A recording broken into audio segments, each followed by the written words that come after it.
Okay. Here we go. Now we are on Facebook, and we are also with all of you. Thank you very much. Okay, so this is Ram Navami, for those of you who don't know, and we are on lockdown. So I am here basically alone with just one or two other people who I'm staying with. And we're going to be talking about Lord Ram tonight. A little bit different than the previous nights, because the previous nights we actually mostly told stories. Tonight we're going to tell a little bit about some of the philosophy or the lessons that we can learn from Lord Ram's pastimes. So it's going to be interesting, and we're going to mix them with stories. But first we're going to chant the prayers. Lord Ram, Sitaram, Sitaram, Raghupati, Raghava, Raghuram, Pati Pavana, Sitaram. And after the short talk, we're going to have an Abhishek, which you're all going to be able to witness. So this is ISKCON Naisoso that we're broadcasting from, right on the beach. And today, which we'll be posting a little later, we did an Abhishek for Lord Ram in the ocean, in our swimming suits. And anyway, it was a very beautiful Abhishek. And with me is Gokul Bandhu. You're not going to see him for a second. When we do the Abhishek, you'll see him. He's accompanying me, and he's going to be arranging for the Abhishek. The Abhishek is going to take place right behind me. And we have a special offer for all of you.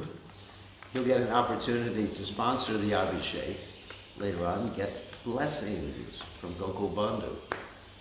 As you, that's just a joke, but blessings from Lord Ram when you sponsor the Abhishek. So we got quite a few people here. Let's see if we got anybody from Australia. Anyway, the devotees in Australia know about it. Now let's see if they join us. So first we'll chant Sitaram. We have 25 people on Facebook, and let's see, 5, 10, 15, 18 on Zoom. Let's chant first. Sitaram, Jaya Sitaram, Sitaram, Jaya Sitaram, Sitaram, Jaya Sitaram, Sitaram, Jaya Sitaram, Raghupati, Raghava, Rajaram, Patita Pavana Sitaram, Raghupati, Raghava, Rajaram, Patita Pavana Sitaram, Sitaram Jaya, Sitaram, Sitaram Jaya, Sitaram, Sitaram Jaya, Sitaram, Sitaram Jaya, Sitaram, Shri Ram Jai Ram Jai Jaya Ram,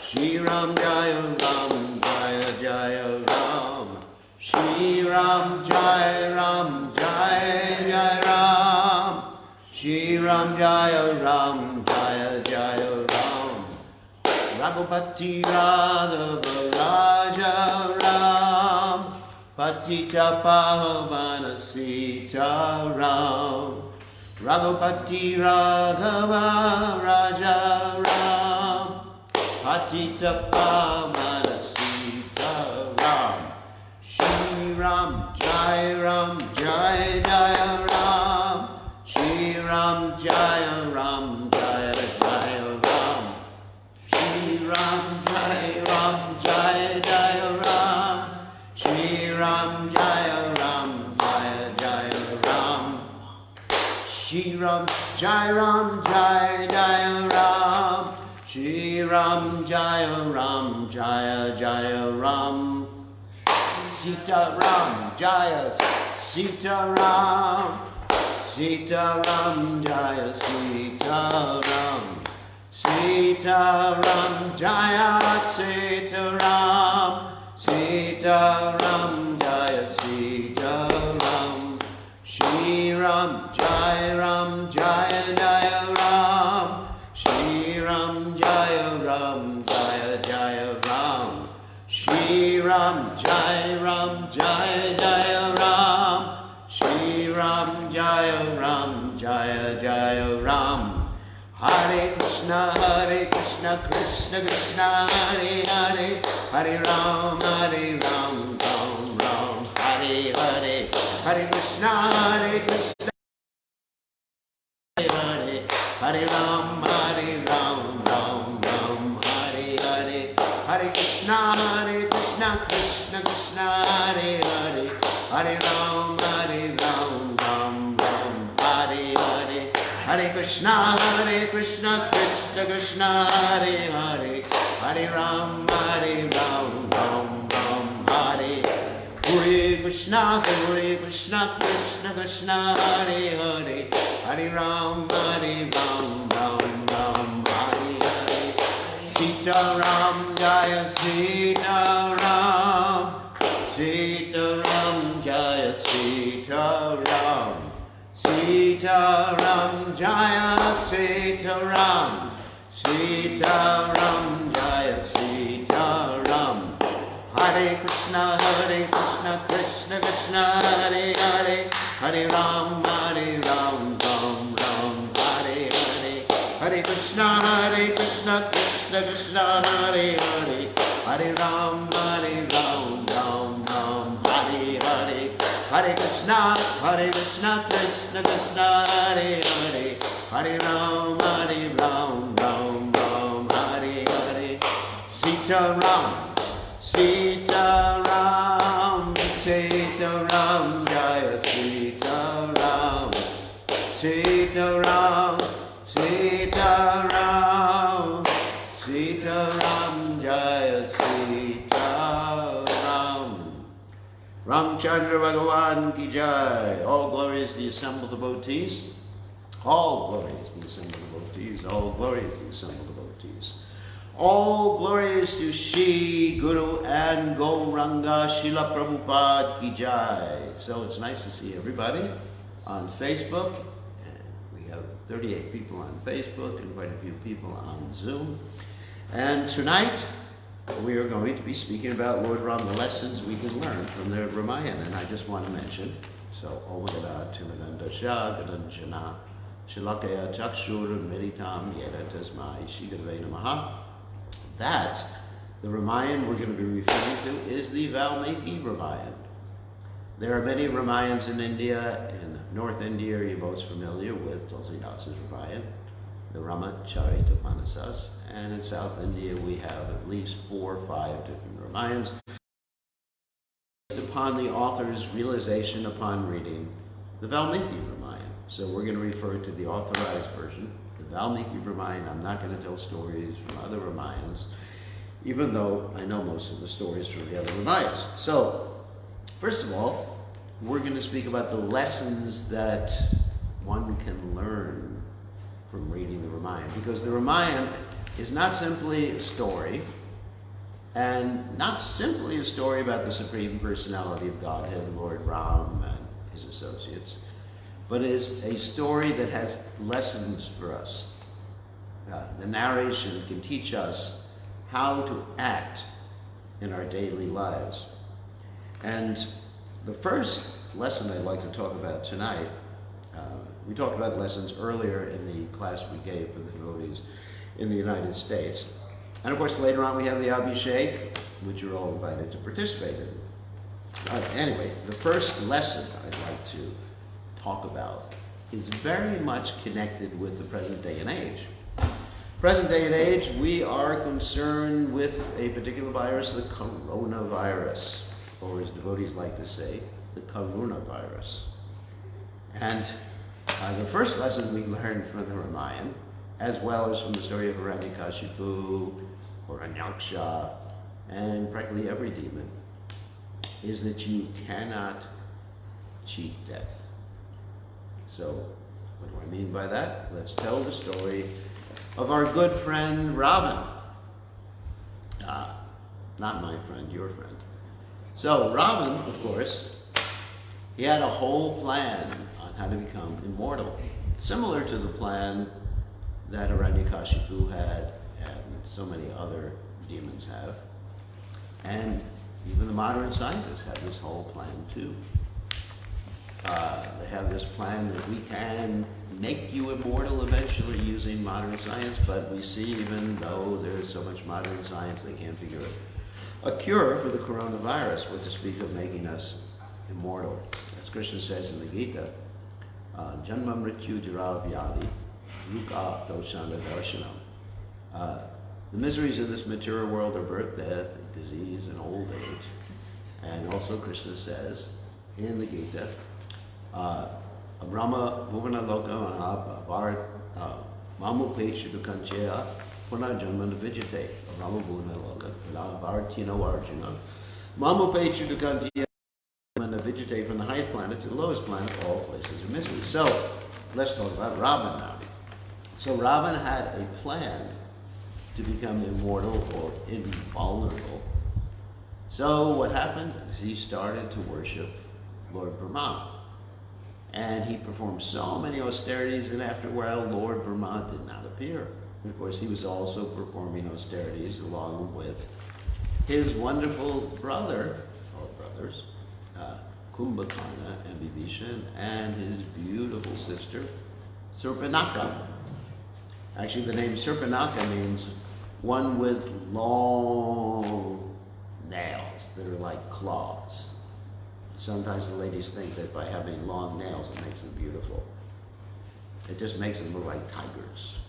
So anyway, so Surpanaka had long nails, long curved nails, and they were all performing austerities, and as we know, eventually Ravan got frustrated that he wasn't achieving what he wanted to achieve, and he started to cut his heads off and offer one after the other into the fire. And as he was offering one after the other into the fire, the other heads grew back. So Ravan was known as Dasagriva. Dasagriva means he who has 10 heads. So eventually Lord Brahma appeared and said, what do you want? And Ravan said, as most demons will say, I want to be immortal. And then Lord Brahma said, can't do that. Even I am not immortal. So then Ravan said, but actually Lord Brahma said, then you can choose how you die or how you don't die. And Ravan said, I don't want to be killed by any celestial beings, powerful beings, yakshas, rakshas, gandharvas, demigods, whatever. And he was thinking, human beings, they will never hurt me. Just like we may think one day, if we get a benediction like this, we'll actually include human beings, but we won't include ants, because none of us would think that an ant could kill us, but an ant can kill you. Or the coronavirus, which is very small, can kill you too. So we wouldn't include it. You know, if I had Lord Brahma here, I wouldn't even mention the coronavirus. Now I would, of course. And then, even if I mention the coronavirus, I'd come up with another virus. So there's no way. So anyway, so he got that benediction, and that benediction predicted how he was going to die. Whenever you get a benediction from Lord Brahma that makes you powerful, it actually predicts how you're going to die. There's one example given in the Ramayana and the Mahabharata of these two demons, Sunda and Upasunda, who wanted to get immortality too, and they prayed to Lord Brahma, similar to Ravan. And Lord Brahma said, you can choose how you would die. And these two demons, who happened to be brothers and loved each other, said that we choose to die, the only way we could die is being killed by each other. And they thought, we'll never kill each other because we love each other. So what happened? Lord Brahma had another plan. After these two demons went back to their demon country, Lord Brahma called for Vishwakarma.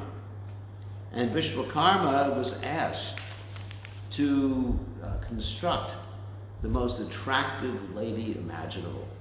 So Vishwakarma took all the different parts beautiful parts of the body, beautiful nose, beautiful eyes, not my eyes, beautiful ears, beautiful head, beautiful mouth, and he combined, and what to speak of the other parts of the body. He combined them all together, and he got this beautiful girl called Tilotama.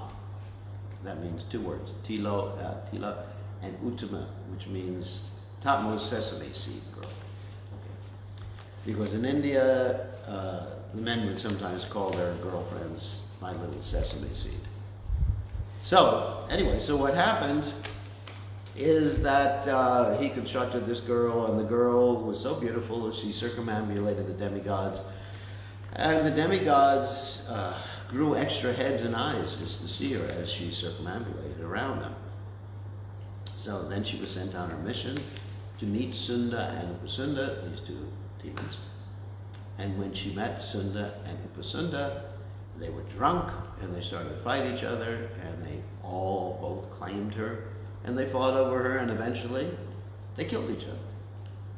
So you can't escape death. But there is a way to escape death, and we'll tell the story of Vibhishan. Kumbhakarna, we don't need to tell that story because he got to sleep for a long time. But Vibhishan, what did he ask Lord Brahma for? He asked Lord Brahma for great devotion to the Lord's lotus feet.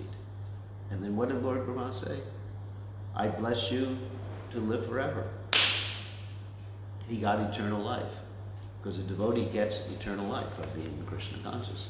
Pretty nice, isn't it? So, if you're Krishna conscious, then you never die. In other words, you leave your body, but your consciousness, your devotional service continues, and you have eternal family members. Just like we're here in Fiji, and we have these devotees who we're associated with, and they're all our eternal family members. So, next life, we'll see you all, maybe. So, see, well, like Prabhupada said, we have an ISKCON in the spiritual world, and we have an ISKCON in the material world. And anyone who becomes Krishna conscious goes back. So that way you can defeat death. But by Ravana's story, we saw that he could not defeat death. Very, very interesting story. Another lesson we can learn, of course that first lesson was that by devotional service you can defeat death. Another lesson I thought was very important in today's day and age is about offending chaste women. That one should not offend a chaste woman. Of course, the most chaste lady described in the Ramayana, that is Sita Devi. So Ravan became destroyed because he offended a chaste lady. In fact, he didn't even kidnap Sita Devi. He thought he kidnapped Sita Devi. He kidnapped the Maya Sita, a reflection of Sita Devi, and sometimes she's called Bhudevi or Bhumi. And that Bhumi or Bhudevi fell in love with Lord Ram later on and got a chance to marry Lord Ram when he appeared as Venkateshwara. But that's a whole other story we don't have time for. So, this is a very important point, that if one offends a chaste lady, they go to hell. And there's another story in the Ramayana about this. Actually, several stories in the Ramayana. One is the story that's related to the story in the Markandeya Purana. It mentions that once upon a time, and this story in Ramayana too, that once upon a time, there was a man who had a wife, and the man had leprosy. And the wife was very, very devoted to her husband. Besides having leprosy, it was not, well, I don't know how nice he was. He wanted to associate with a prostitute, but whatever. And she was so chaste to him that when he forgot about associating with a prostitute because his wife was so dedicated to him, when he touched Markandeya Rishi, he was cursed to die before the rise of the sun the next day. And his wife said, I'm going to stop the rising of the sun. So by her chastity, boom, the sun was frozen in place. Now how does this relate with the Ramayana? I'll explain. What happened is that when the sun was frozen in place, the son had a vacation. He went on lockdown. No, not really. The son had a vacation, and therefore the son's chariot driver, known as Aruna, also had a vacation. And so Aruna had a great desire to see the dancing of Indra's dancing girls. So he went to Indra's place in Swarga, and they wouldn't let him in. They said, no, you're not allowed to come in. We don't recognize you. We're only allowing dancing girls to come in right now. So what he did is he transformed himself into a dancing girl. And his name at that particular point became Aruni. So Aruni went into Indra's palace. He was admitted. Indra took one look at him, became interested in him, and as a result, Bali was born. So you all remember Bali from the Ramayana? Bali was Sugriva's brother. Very powerful, Indra's son. And then Aruna went back to the sun god, Surya. And the sun god said, where were you? And Aruna said, you don't want to know. And when someone says you don't want to know, it's none of your business or something like that, you become even more curious. And so therefore, the sun god insisted, tell me. Aruna told the sun god, and then the sun god was curious to see the form of Aruni, who was the female form of Aruna. And then as a result, Sugriva was born. So Sugriva, they're both brothers, half brothers, but Sugriva is the son of the sun, Bali is the son of Indra, and that's the story of their particular birth. However, let's talk about Hanuman for a second, because there's so many stories within the story. However, Hanuman became the servant of Sugriva. You may wonder, why is Hanuman serving Sugriva? You know, he can do a lot more with his life than serve Sugriva. But he was serving Sugriva because the sun god happened to be Hanuman's guru. And when Hanuman graduated from Gurukula with the sun god, actually it's described when Hanuman was taking instruction from the sun god, Hanuman would fly backwards because the sun god was going forwards and hear the instructions given by the sun god.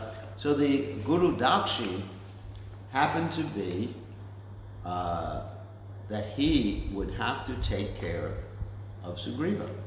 So that's why he was inseparable with Sugriva, always Sugriva's servant, because that was his guru's request. And so that's one story. Actually, we're talking about chaste ladies and offending chaste ladies, and we got into another story. But let's take another story that's there in the Ramayana about chaste ladies. Also in the Mahabharata, a very interesting story there. That's about, there's two stories. One is a story about Nal and Damayanti, and the other one is a story about Savitri and Satyavan. I think many of you heard that story before. But we'll tell it again. Once upon a time, there was a girl named Savitri. She was very, very beautiful, and her father wanted to find her a husband. He had no sons. He wanted a son like anything. Okay. So the father couldn't find her husband. Nobody wanted to marry her in spite of being so beautiful. So he said to her, you're going to find your own. So she went around the world, of course accompanied by soldiers and protectors and everything like that. So she went around the world, and finally she found someone. She came back to see her father, and her father said, did you find someone? And she said, yes. And his name was Satyavan. Narada Muni happened to be there at the same time. And Narada Muni said, that's a terrible choice. And the father said, why? And he said, because Satyavan is supposed to die 1 year from now. And the father, he said, well, better if she doesn't get married to him. And she said, no, I will marry him. And the interesting thing is that Satyavan in spite of being cursed to die 1 year from then, was actually living with his blind parents in the forest, because his blind parents were actually king and queen of another kingdom, or his father was blind, not the mother, and they had been kicked out because they had been blind by political intrigue. So he was living in the forest. So Savitri goes to join her husband, Satyavan. They get married, and she's serving him very nicely. And throughout the whole year, she's counting down the days to the day he's supposed to die.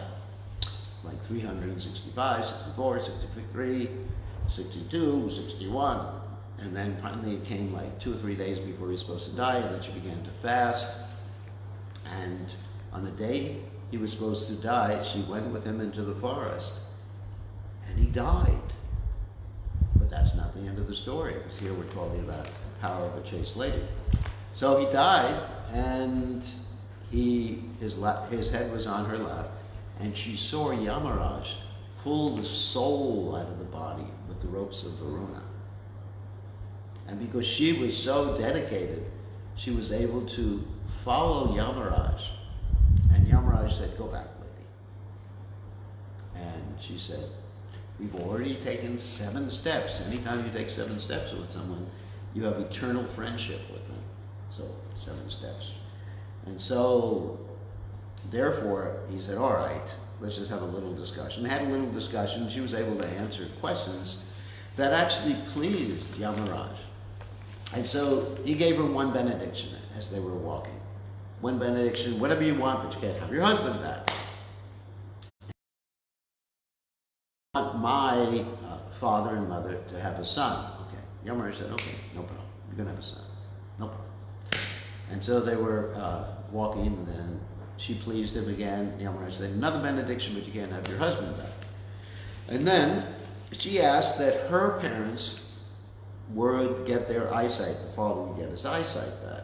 And Yamaraj said, "Okay, no problem." Walking, walking, walking. "All right, another benediction." She said, "I want that my parents will regain their kingdom."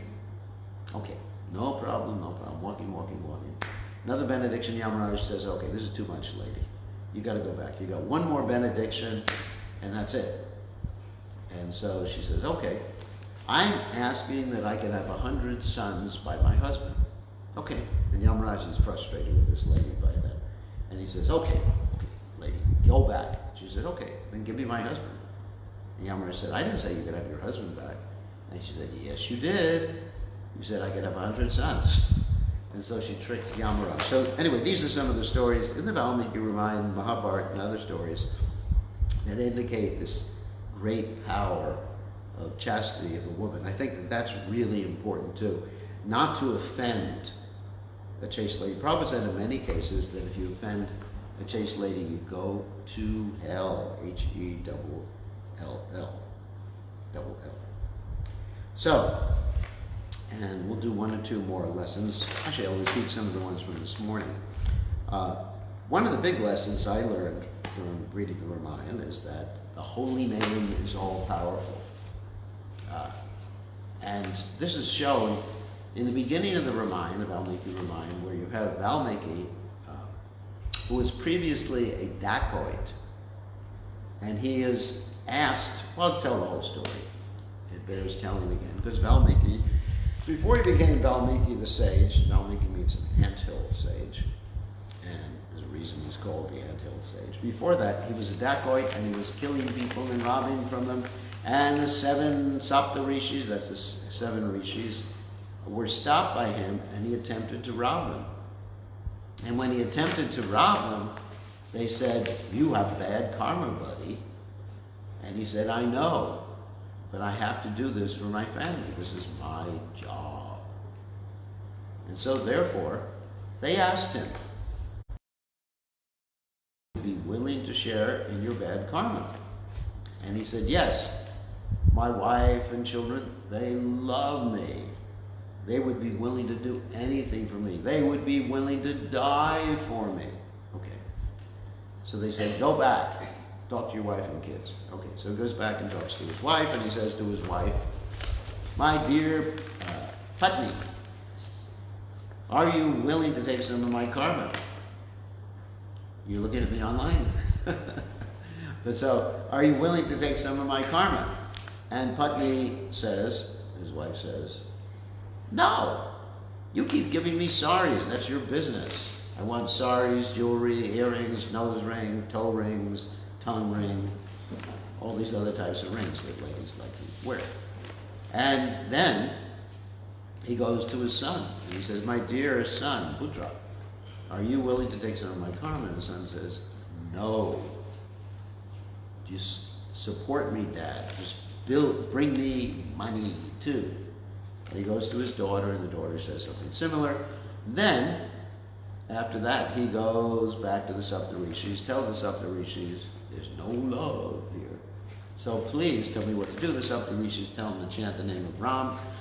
He doesn't want to chant the name of Ram because he's not pious, so they give him the Mara, Mara, Mara chant. And he chants Mara, Mara, Mara, Mara, Mara, Ram, Ram, Ram. He knows Ram, Ram, Ram, Ram, Ram, Ram. And he's so determined that even though he's chanting for a material purpose, he actually attains the stage of pure love of Lord Ramchandra, is able to visualize all the pastimes of Lord Ram in his heart. And this shows the power of the holy name. Just accidental, inadvertent, meaning something else, chanting, because Mara means death. He achieved the highest status, and also he was able to give shelter to Sita Devi later on, and also her sons, Lav and Kush. It's a great, great understanding of the holy names. There's one story which I'm not going to tell about how Hanuman proves that the holy names are more powerful than Ram. And I think some of you are familiar with that story, but it's not in the Valmiki Ramayana. Another interesting lesson we can learn, and I think I'll make this the last lesson so we can get on with our Abhishek, is the lesson of Vipralamba. Now, in Sanskrit, it means separation. So we have this saying in English, separation makes the heart grow fonder. Absence, they say, absence makes the heart grow fonder. So it is true in the material world that when you're separated from something, you really want to have it, or someone you really want to be with them, and you start to think of them more. That is an active principle. However, in the material realm, when we think of someone, they're not there. They're not. When we chant their name, they're not there. Because the name of something, the name of a person is different than the person itself.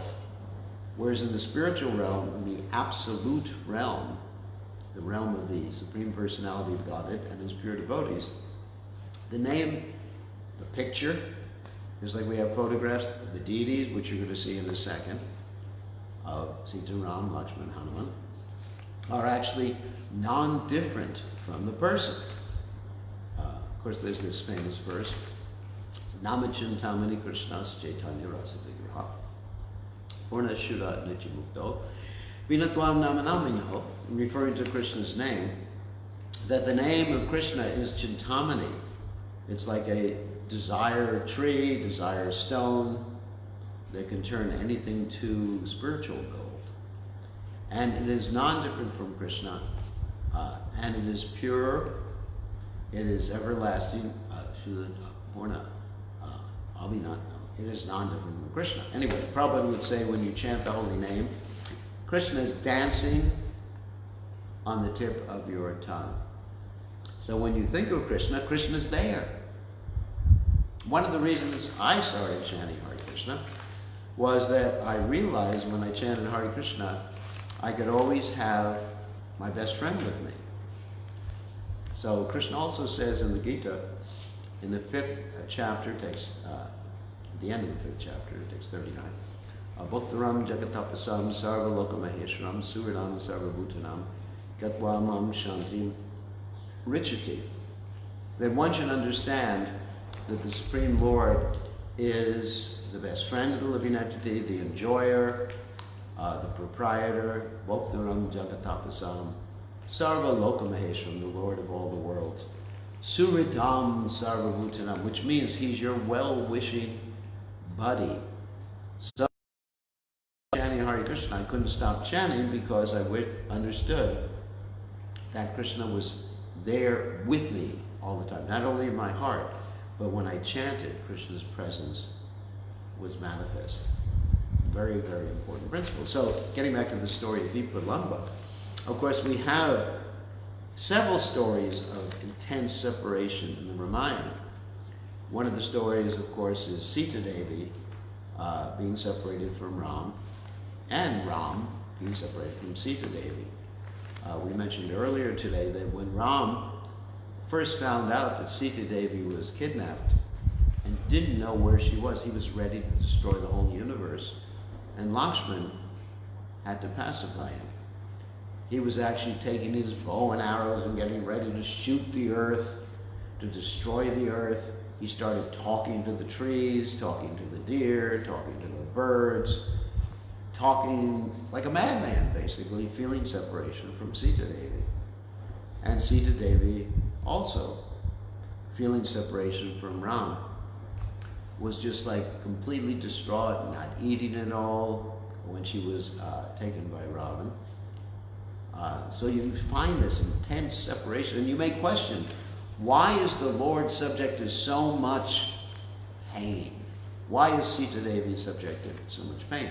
Well, the answer is, that particular pain of separation is actually the greatest ecstasy.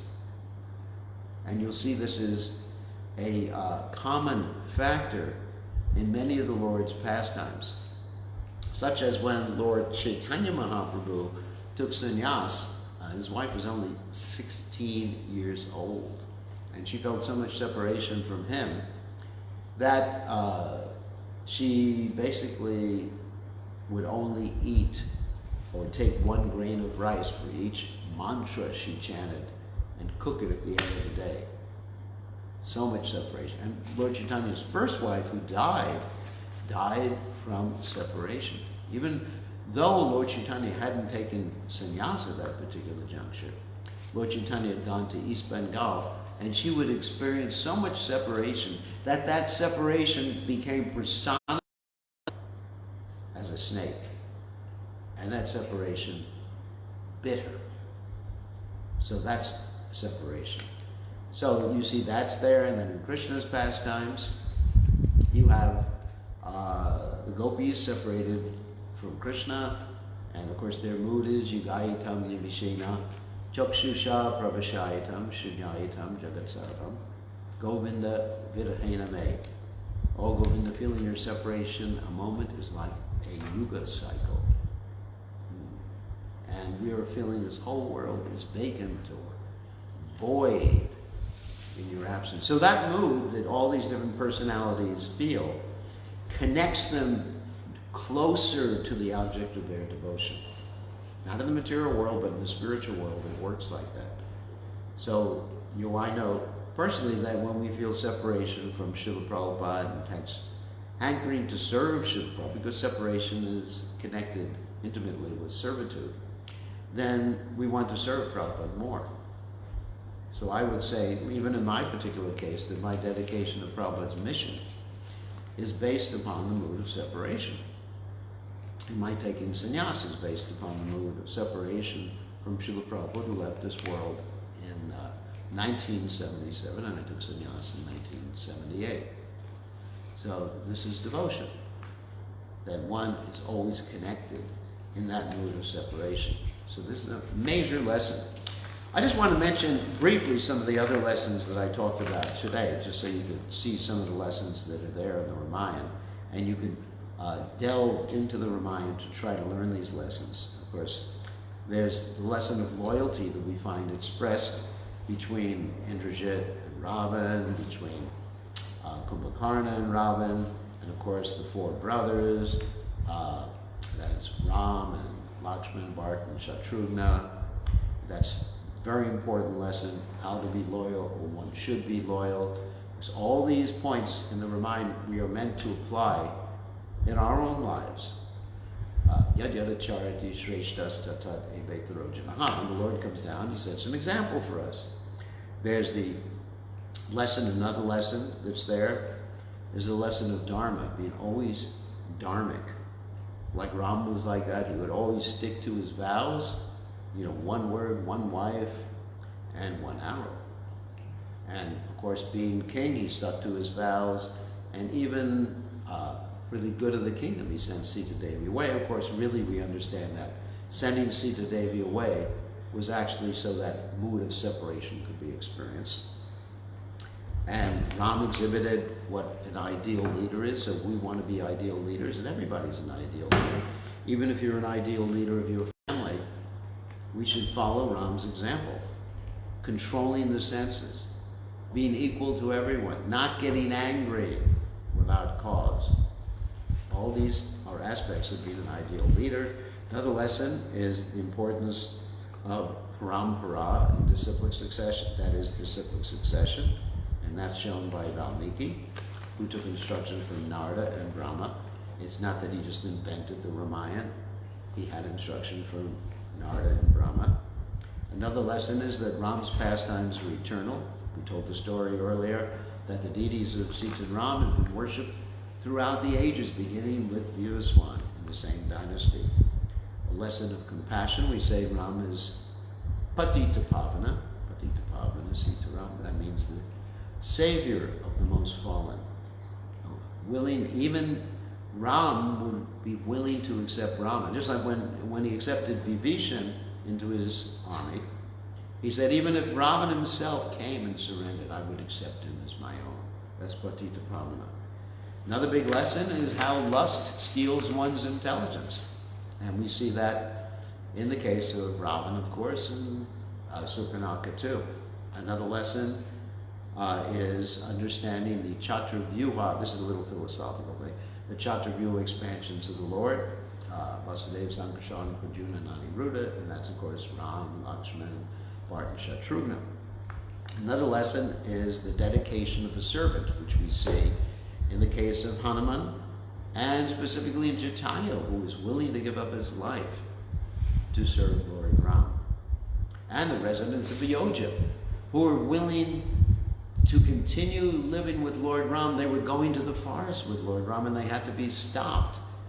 They weren't willing to be stopped. Ram actually had to run away in the middle of the night after the first night in the forest, so the citizens wouldn't follow him. And another lesson, we're almost finished, is the story, which I think we told the story, Maya Sita and Balaji, which we're not going to tell tonight. And what was the final lesson I had here? Oh, this is an interesting lesson. How devotees, you'll like this one. You'll all like this one. How devotees have the right to celebrate. I'm going to tell the story quickly. Sometimes we think devotional service means being really sober all the time, but sometimes we have a right to just celebrate and let it all hang out. And this story is the story of after Sita Devi was found by Hanuman, that all the monkeys were heading back to Kishkinda. And on the way back to Kishkinda, they stopped in this place called Madhavan, which is the honey forest. And this honey forest was protected by this monkey called Dadimuk. And what happened is the monkeys just ate or drank all the honey in the honey forest and got completely drunk and were rolling on the ground, laughing and getting intoxicated, having a good time. And they even beat up Dadimuk and some of the other monkeys who were guarding the Madhavan. And Dadimuk went to Sugriva to complain about these monkeys, and Sugriva said, I'm happy they're celebrating because this means they have found Sita Devi. Because he knew they would not go into the Madhavan without permission, without having found Sita Devi. So devotees on this occasion should celebrate. And actually the way the Ram Navami is celebrated is in the morning, it's the birth of Lord Ram. The midday, it's the Sita Swayamvar. And at the evening, Lord Ram is returning to Ayodhya, having been victorious over Ravan and bringing Sita Devi back. So now we will all celebrate. We're going to have this Abhishek for Sitaram, Lakshman, and Hanuman. And I think our friend here has, if any of you are interested in getting blessings, our friend here, Gokul Bandhu, he will show you how you can get blessings. I don't know if you can all see. You can pull it up. Yeah. It'll appear backwards there, but it's forwards when they're looking at it. So this is the PayPal address. So you can see how you can get blessings. You can send a donation. Help with the Abhishek. Okay, so now we'll proceed with the Abhishek. If you all have questions, you can write to me later, or actually you can speak to me later if you're on Zoom. But now, we will do the Abhishek. Is that right, Gokul? Okay, so be patient, and maybe someone else can read the Ramayana while we do the Abhishek. Who's good at you good at reading? Here's that. So, what you do is, when you go to the next page, you just touch it like that. Hold it like that. Let's go to the previous page. That's the next page.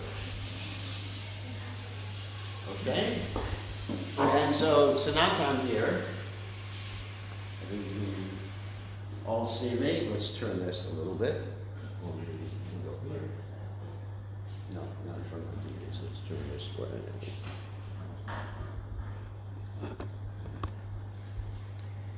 Okay, we got, okay. Oh, we got to raise that. Okay.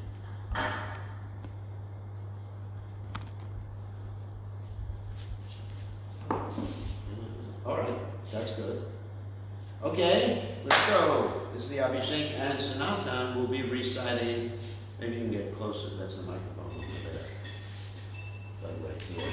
Sanatan will recite the Brahma Samhita prayers as we do the Abhishek. As we mentioned before, any of you who want to are welcome to sponsor this Abhishek and get the blessings as if you were here. Because all the temples are locked down right now, but we are not locked down. Well, we are locked down. But we're locked down in ISKCON Nysosa. We do an RT first. Okay, you can start.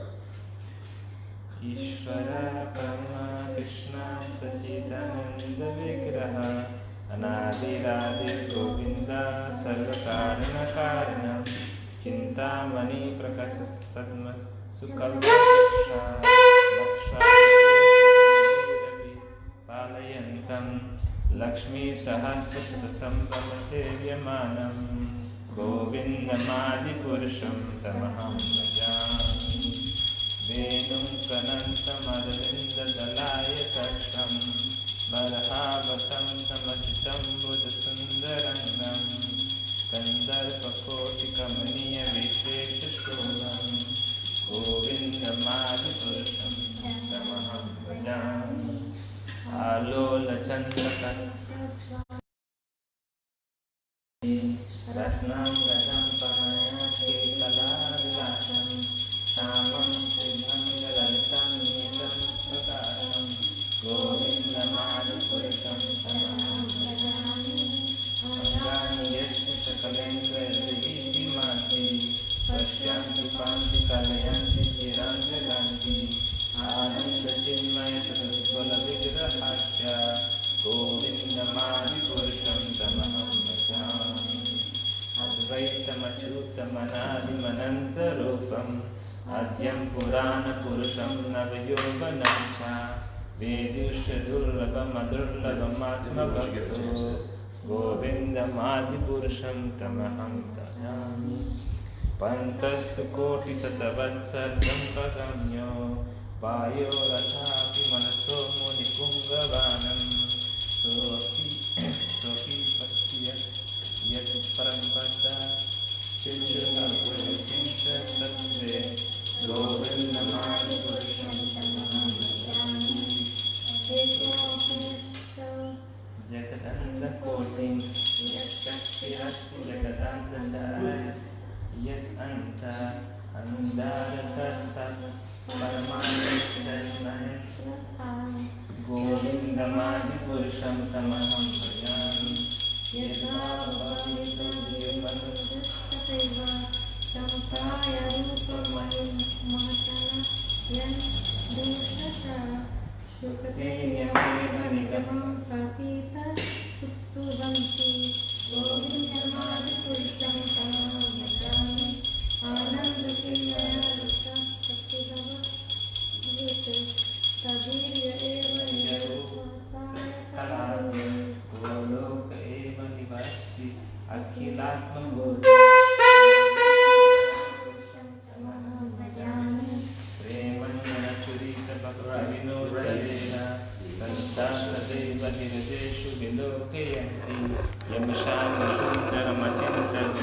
That's all right. गोविन्दमादिपुरुषं तमहं भजामि रामादिमूर्तिसुखकला नियमेन तिष्ठन् नानावतारमकरोत् भुवनेषु किन्तु कृष्णासभं समभवत् परमा पुमान्यो गोविन्दमादिपुरुषं तमहं भजामि यस्य प्रभावप्रवतो जगदण्डकोटिकोटिष्वशेषवसुधा विभूतिभिन्नं तद्ब्रह्म निष्कलमनन्तम् अशिषेद्भूतं गोविन्दमादिपुरुषं तमहं भजामि मायाहि यस्य जगदण्डशतानि सूते त्रैगुण्यतद्विषयभेदवितायं माना सत्त्वालम्बी परसत्त्वविशुद्ध सत्त्वं गोविन्दमादिपुरुषं तमहं भजामि आनन्दचिन्मयरस या प्राणिमां प्रति फलं स्मर्त्या लीलायितेन भुवयानि जयति अजस्रं गोविन्दमादिपुरुषं तमहं भजामि गोलोकनाम्नि निजधाम्नि तलय च तस्य देवी महेश हरिधाम सुतेषु तेषु ते प्रभानिश च विहितश्च येन गोविन्दमादिपुरुषं तमहं भजामि सृष्टिस्थितिप्रलय साधनशक्ति एका चायेव यस्य भुवनानि बिभर्ति दुर्गा इच्छानिरूपमपि यस्य चेत् गोविन्दमादिपुरुषं तमहं भजामि क्षीरं यथा ददाति विशेषयोग सङ्गयतेन हिता प्रत्यागस्ति हेतुः यत्सम्भूतम् अपि तथा सम्पत्ति गोविन्दमादिपुरुषं तमहं भजामि Everything's in the bowl. अभयपत्या दीपायते विविधेतु समना सर्वा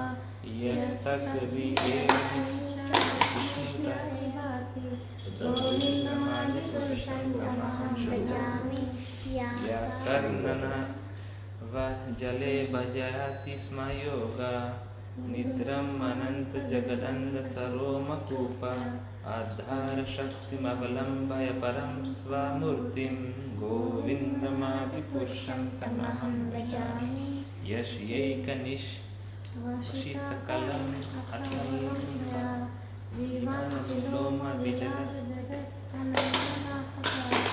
विष्णुर्महान् स यस्य कला विशेषो गोविन्दमादिपुरुषं तमहं भजामि भस्मान्यस्तमा सकलेषु निजेषु तेज श्रियं कियत् प्रकृतयाति अपि तद्वत् एष जगदण्डविधानकर्ता गोविन्दमादिपुरुषं तमहं भजामि यत्पादयुगं दया कुम्भा द्वन्द्वे प्रणामसमये सजना विराज विघ्नान् विहन्तुम् आलाम् अस्य जगत्रा यस्य गोविन्दमादिपुरुषं तमहं भजामि अग्निर्मही नम् अम्बु मारुद्दिशाश्च कलशप्रथमं मनश्रुति जगत्त्रयाणि यस्मात् भवन्ति विभ्रान्ति विशान्ति यं च गोविन्दमादिपुरुषं तमहं भजामि यच्चक्षुरेश सविता सकलाकरानं राजा समस्तसुरमूर्तिमशेष तेज यस्य नया भ्रमति संवृत्ता कलाचक्रो गोविन्दमादिपुरुषं तमहं भजामि धर्मोऽथा पपा विचयस्तपंसि ब्रह्मादिकीर्तपतगवदयश्च च जीव यद्दत्मन्त्रविपाककथाप्रभा गोविन्दमादिपुरुषं तमहं भजामि यस्तवेन्द्रगोपम् अथवेन्द्रमाहोस्कर्मा वन्दनरूपं फलभजनम् अतनोति कर्माणि निर्धाति किन्तु च भक्तिभजनं गोविन्दमादिपुरुषं तमहं भजामि यं क्रोधकामसज प्राण यदि वत्सल्यमोहगुरुगौर सेव भवैयै सञ्चिन्तया तस्य सदृश्यन्तानुम् अपूरते गोविन्दमादिपुरुषं तमहं भजामि श्रीयकान्तकान्त परमापुरुष कल्पतरावो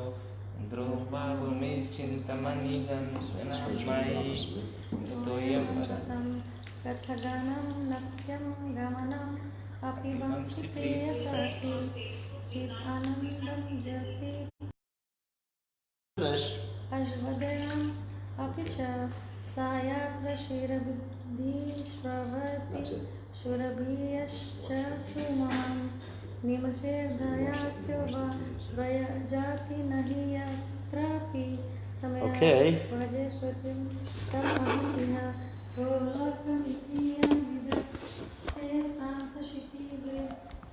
All right, now we can. Let me get the chair over here so I can ask questions. See if anyone wants to ask questions. Good to see you.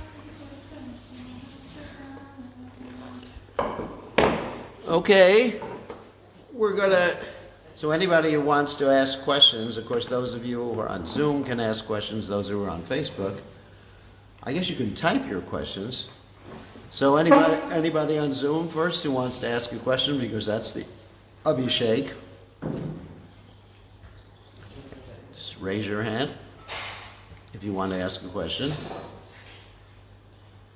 No?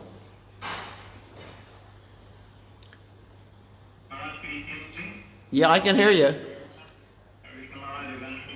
Yes, Anshu, it's good to see you. Thank you. Just a question about how you use Let me turn up the volume here because it's wait a sec, because we're so I can hear you better. All right.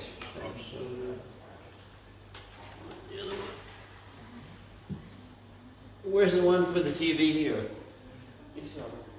Oh, over here.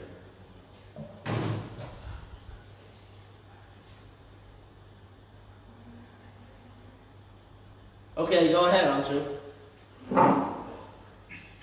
Yeah, thank you. So the question, Maharaj, is about Vibhishan. You were just saying earlier that he received a boon from Lord Brahma to be eternal, to have eternal life. So is that, just trying to understand, is that like a Chiranjeevi that he has received, or? Well, Chiranjeev is a little bit different. Like you have the character in the Ramayana. Yeah, you have the character in the Ramayana, Jambavan, who was Chiranjeev. Chiranjeev basically is someone who lives a very long as the universe exists. And Jambavan was the son of Lord Brahma. And he had the benediction of living as long as the universe existed. Actually, Jambavan had previously been there during the past times of Lord Ram in the previous yuga. So to live forever means never, never, never, never die. And of course, Vibhishan, he will leave this world. He will die in one sense. His body will die. But because he's a pure devotee of the Lord, he has a spiritual body. He will continue his service to Lord Ram eternally. And that's what Lord Brahma meant in the case of Vibhishan. Does that make sense? Got it. Okay, nice question. That makes sense. No, so thank you for clarifying that. Yeah, nice to see you. I mean, we'll get a chance to have a private conversation in the next day or two or three, with your family. And Yeah, sure. No, that sounds really good. We'll arrange it for tomorrow, Maharaj. yeah, I'm looking forward to that either tomorrow or the next day. Right now, it looks like I'm stuck in Fiji for at least another 4 or 5 days. All right, okay. Understood that, Maharaj. It's not bad to be stuck in Fiji because we have a very nice family that I'm staying with, and we have a nice facility here. Okay, so who else has a question? Krishna Chandra, you must have a question. Take yourself off mute. Okay. Yes, Gurudev. Please accept my humble obeisances. Thank you for this program, Gurudev. My question is regarding the story that you mentioned about Savitri. Savitri and Satyavan. Yeah, so when she was following Yamraj, was she in a shuttle body or she really was in a physical body that she followed? Somehow or other, that's not described, but somehow or other, she was able to follow Yamaraj as the soul was yanked out of the body. It's described in the Ramayana and also in the Mahabharata that the soul of Satyavan was actually the size of a thumb, and it was pulled out of the body. And exactly in what sort of body she was fighting Yamaraj, I can't say. But the main point is that she was so chaste, she was able to defeat Yamaraj. And it's interesting, Ravan also thought that he had defeated Yamaraj at one point because he challenged Yamaraj to a fight. Went away because Yamaraj was told by Lord Brahma not to fight with his ultimate weapon because this demon, Ravan, had the benediction of not dying because of demigods. So Ravan would usually brag, I have defeated death personified. All right? And one more thing, yeah, one more question. So for those of you who are on Facebook, I hope you could hear the questions. That was Krishna Chandra who was asking the questions. We have you said that 51 50 people, one wife, people on Facebook. What's one that? arrow. So what does that one arrow mean, Gurudev? Like, is it that he only had one arrow? What does one mean? What? Like you said that Lord Ramchandra had one wife. Oh, no. That doesn't mean he only had one arrow. It meant that his arrow would always find the mark. In other words, when I was young, I used to learn archery. Archery means bows and arrows. And many times my arrow would fly away from the target. Not only would it not hit the bullseye, it would just, many times it didn't even leave the bow. You know, I just strung the bow, pulled back the arrow, and the arrow slipped. Lord Ram's arrows always hit the mark. Wherever he aimed his arrows, or whoever he aimed his arrows at, it would always hit the mark. And that's what I mean by one arrow, not just he had one arrow. He was given a quiver by Agastya, which had unlimited not unlimited arrows, but the arrows would always come back and he would never run out of arrows in his quiver. A quiver is something where you carry the arrows. All right, any other questions? Okay, we want to wish everybody, and there's no other questions, we want to wish everybody a happy... See, many people watching from India. We even have some people watching. It's pretty nice. On the internet, we had up to about 50. On Facebook, we had up to about 58 people watching. So we want to wish everybody happy Ram Navami. And it's really good to see people. I wish more people had joined us, but we'll be posting this particular class and this particular presentation on Facebook within the next few hours. So, thank you very much. All glories to His divine grace. One more question. He has one question. What's that? One more question, Gurudev. Yeah. Regarding this fasting during Ramnavami and the fast break, Yeah. I have a big confusion here in our plan that should we do a fast break with the Ekadashi Prasadam or grains? Can you clarify that? I think I explained that to you in an email. Yeah. That's a little controversial. When I was with Prabhupada would have us make a full feast even on Janmashtami midnight. And my understanding was that our temples are meant for preaching. Now when we get guests coming to the temple, and this is not a temple where I am, well maybe it is a temple, Naisoso, ISKCON Naisoso, which we're establishing a new temple on the beach. So the temples are meant for preaching. So when people come for Ram Navami, or they come for Krishna Janmashtami, or they come for Nrsimha Chaturdasi, if we don't feed them a full feast, we won't be fulfilling our duty to preach to them. I mean, I was with Prabhupada one time on Janmashtami, and the devotees, let's say, were asked at 8 o'clock at night by Prabhupada, what type of feast are you preparing? And they said, we were preparing a goddess feast. And Prabhupada said, no, full feast, big feast. And so that at 8 o'clock at night, everybody had to go outside in the open pits and the open fire and prepare a big feast. So that was my understanding. Now I know in the Gaudiya Math, there's always a Kadasi feast on Vishnu Tattva appearance days. However, Prabhupada made adjustments for preaching Krishna consciousness. Because technically speaking, you know, if you go by the Hari Bhakti Vilas, the actual feast should be on the next day. Like the next day after Krishna's appearance is Nandotsava.